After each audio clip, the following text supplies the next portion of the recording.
as I was saying, you always want one of the equations to be solved for either x equals or y equals. So looking at these two equations, is one of them solved for y equals? The second one is, so we can take x minus 1 and plug it in for this y right here.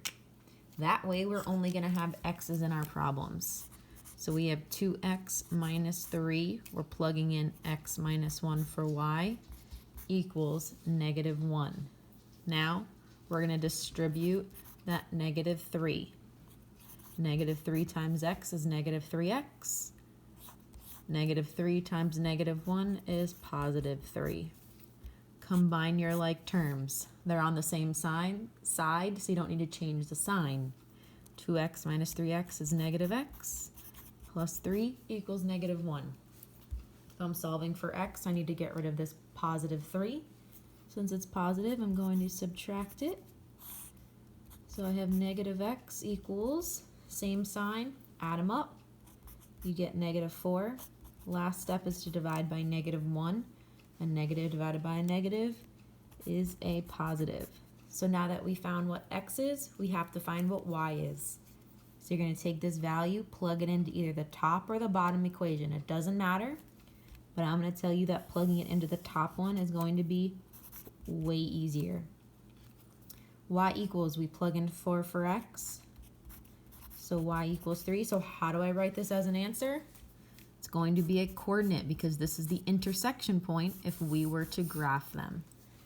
So 4, 3 is your answer.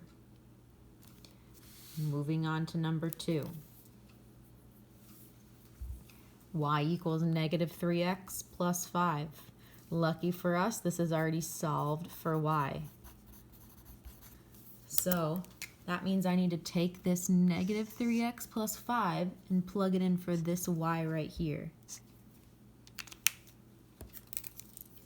So I have 5x minus 4, wherever there's a y, we're plugging in what we see on the top equation, equals negative 3.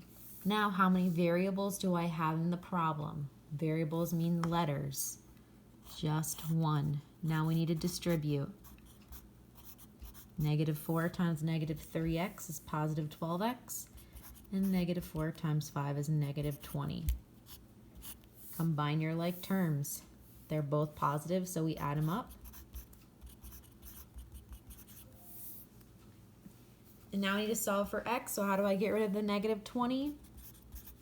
I'm going to add 17x equals, what's 20 minus 3?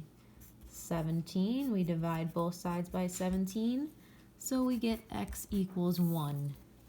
Now we're not done because we have to solve for y. You can again plug it into the first equation or the second equation, it doesn't matter.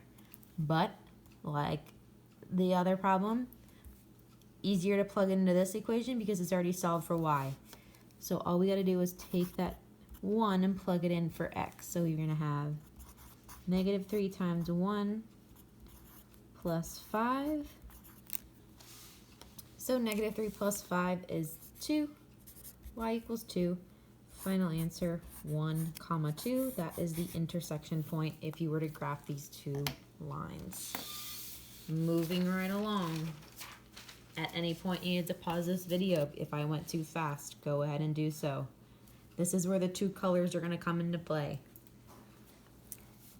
So this is going to be my line 1. Now, I need to either solve that one or line 2 for x or y. It doesn't matter. And this is my line 2. Now I'm going to tell you that solving this line for x is going to be way easier. And why do you think? Because this has a coefficient of 1 in front of it. So let's take line 2 and solve it for x. So we've got x minus 2y equals 11. We're going to add the 2y. Can you combine 2y and 11? No. So now that we solved the second line for x, we're going to take this and plug it in for this x right here. So I've got -7. Instead of writing x, we're going to write 2y plus 11. Now you should notice that you only have one variable in the problem, which is y. Now it's easy, I just have to distribute and combine my like terms.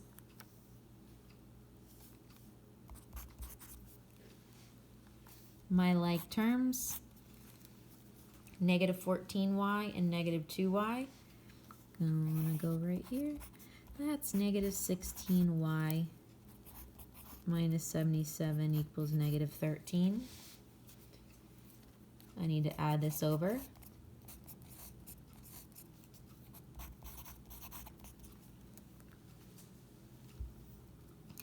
I get 64. And when I divide by -16, y equals -4. Now we're not done yet. We now have to take this and solve for what other letter? X. So, since I already solved this one for x, you can take -4 and plug it into that guy right there. So let's write it up here. It's 2y plus 11, so we're going to take my y, 2 times -4 plus 11. So 2 times -4 is -8 plus 11 equals 3. So x is 3. Make sure you write that one first, even though you solve for it second. And y is -4. That is my final answer. Again, if you need to pause the video, do so. Moving on to number 4. This is line 1. This is line 2. Which one's going to be easier to solve? Either line, either letter. It doesn't matter what you do. You're just trying to find the easiest way for you. He's the easiest. Why? Because he already has a coefficient of 1. So that saves me one less step. So if I want to get this y by itself, I need to add the 5x. And I get y equals 5x minus 3.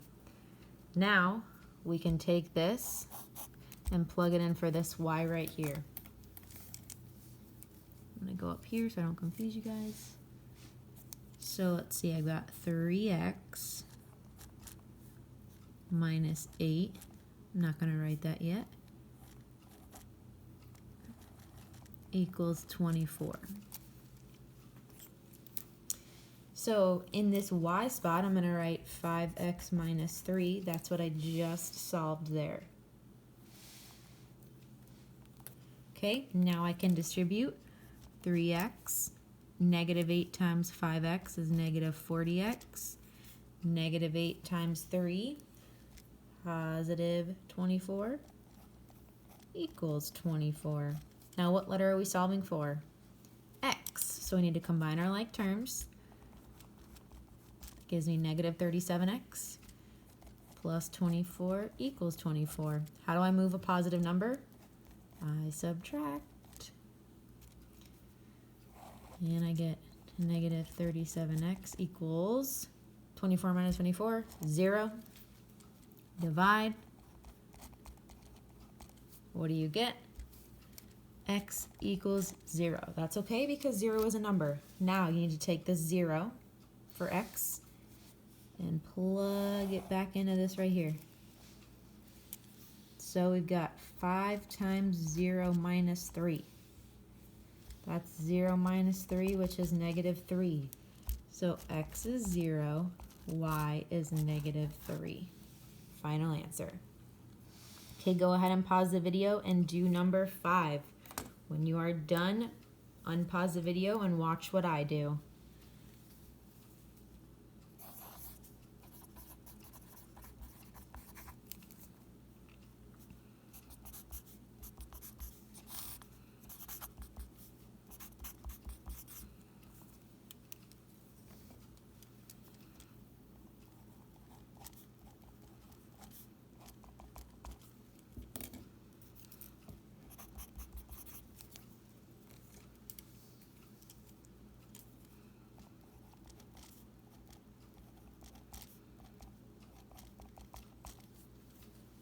Okay, hopefully you got to this point and you didn't get stuck.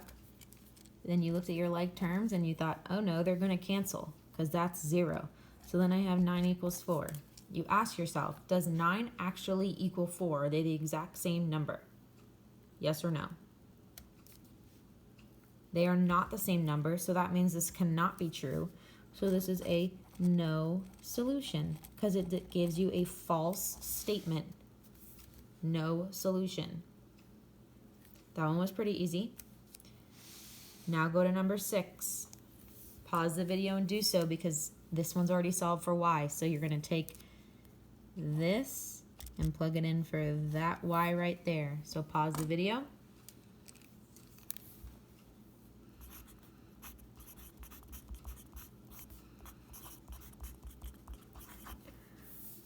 So you either unpaused it because you were stuck or you just didn't do it because you are lazy and don't want to try. My hopes is that you guys are stuck. So you should have canceled those out because that equals 0. Then you get -8 equals -8. So on the one before, we had a false statement which gave us no solution. But on this one, we have -8 equals -8. Is that a true statement? Yes. So we're going to write infinitely many solutions.